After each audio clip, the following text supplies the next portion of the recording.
So I was looking for something a little bit more lighthearted this week, and I was browsing my local Wally World looking for some inspiration, and I came across Rubik's Cube! So yeah, I thought I would show you how to solve Rubik's Cube this week. But why should you care about solving the Rubik's Cube? Is it the cornerstone of geekdom right next to thick-rimmed glasses? Sure, I guess. Is it simply fascinating and intellectually stimulating at parties and everyone loves to watch you solve them? Not really. Was it because Steve Buscemi was perceived to have solved one in that one movie about drilling space rocks? Piece of cake. Sure, let's go with that. So follow me and I will unveil the mysteries of solving the Rubik's Cube.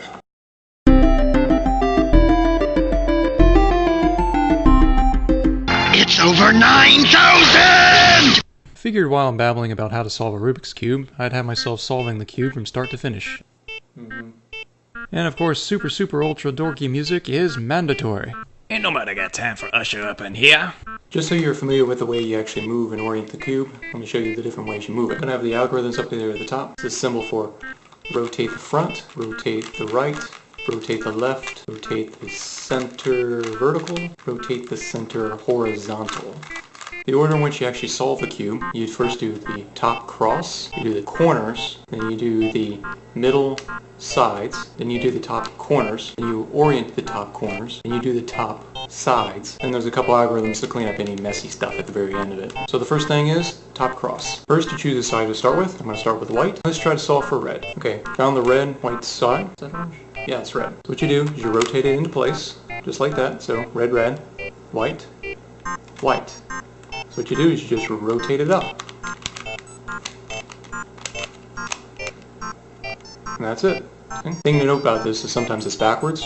Like right here, if you're solving for orange, put up to white here, if you look, it's rotated wrong. So what you do is you do it halfway up, and then you rotate it forward, like that, and then you rotate it the rest of the way up. See?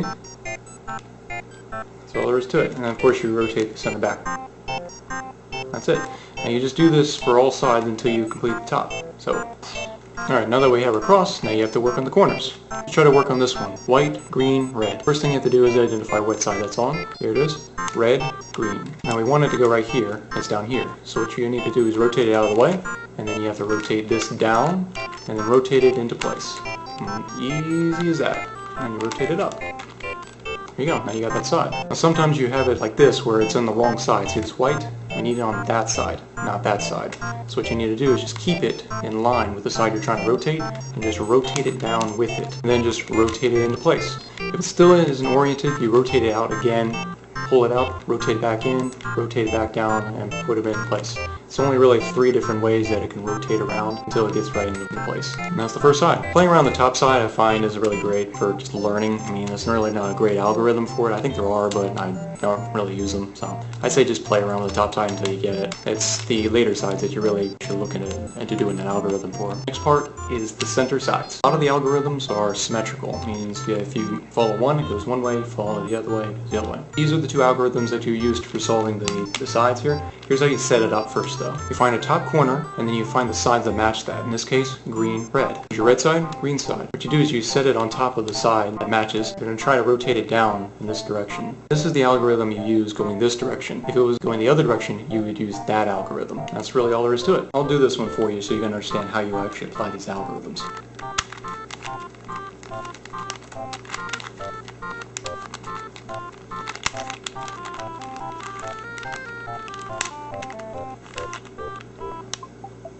And you just go through the rest of them until you get all the sides. You're following these 2 algorithms. That's it. Now you got all the sides of the middle section. Now we do top corners. To start, try to find a corner that might be complete. They're not always complete. If there is, rotate it into the correct side.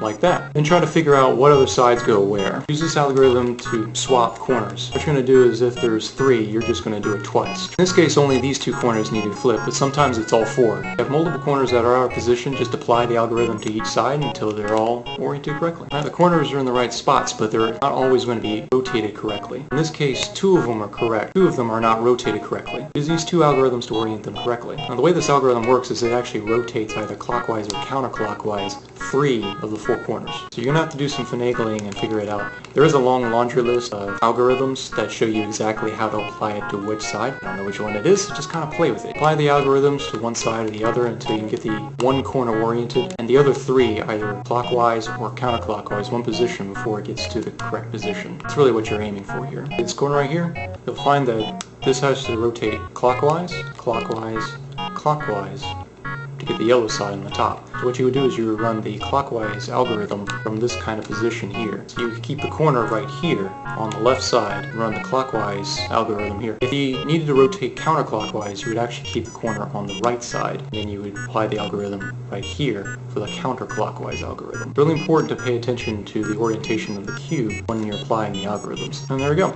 So at this point, what we're going to want to do is try to get the sides correct on the top section. There's 2 algorithms for this part. Again, they are symmetrical. They'll move in a triangular pattern either clockwise or counterclockwise depending on which one you apply. In this case, all sides are incorrect and they all have to rotate. You may have to run one or both of these twice to get one side is correct and the others just need to be rotated once. Now apply the algorithm and we have one side that's correct and then 3 other sides that are incorrect. Look here, this is trying to go this direction here. So what we have is a counterclockwise rotation, so we'd use the counterclockwise algorithm for here.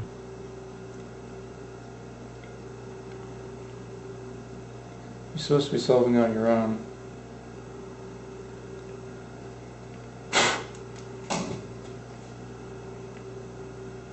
It's hard. It's clockwise. You see now, we have one side that's correct, and the others are incorrect. And if you look at the orientation of these sides, it needs to be run clockwise. Red going this way, and then blue going up to here, and the orange going down over here. Clockwise. So apply that, and there you go. And this is what I meant by cleanup. Sometimes you end up with 2 spots out of place. In this case, you have the Deadmore H. Another setup you might end up with is the Deadmore Fish. These are the 2 algorithms for them, and yeah, they're fatties. If you're doing the Deadmore H, you want to do it from this position right here. Well, if you behave yourself, I'll let you solve another one. There you go. If you're doing the Deadmore Fish, you want to keep the 2 sides that are incorrect right here, and then you want to solve it from this aspect right here.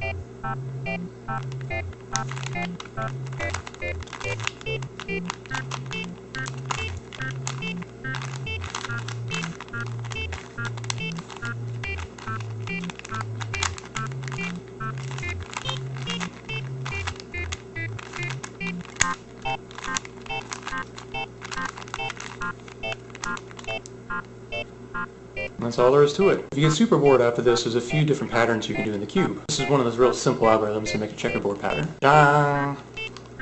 I believe that is it. It's amazing. Now you can tell your friends you're just as adequate as Steve Buscemi.